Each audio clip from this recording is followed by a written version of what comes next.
Hi guys, andito pala kami ngayon sa Sumunico Market.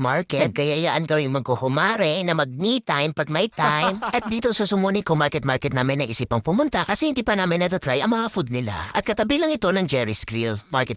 At ito naman ang price list na Sumunico Unlimited Japanese Barbecue. Take note lang na hindi kasama ang drinks sa 569. Tara, pasok na tayo at ito naman ang itsura ng Sumunico Market. Maganda naman siya, maligwalas at syempre malinis. Hindi madulas yung sahig. Okay rin naman yung mga upuan nila, mababa lang. At ito naman ang itsura ng grill nila. Naglalagay na rin sila ng parchment paper para hindi siguro masunog yung grill at hindi na panay-palit ng grill. Same sa other mga Korean unlimited buffet din na may grill din na naglalagay rin ng parchment paper. Pagdating naman sa meat nila, pork, chicken, and beef. Natry namin yung chicken pero konti lang. Pero masarap yung beef nila at chicken nila. Parehong malambot. Lalo na yung pork belly nila na nag-aagaw yung laman taba.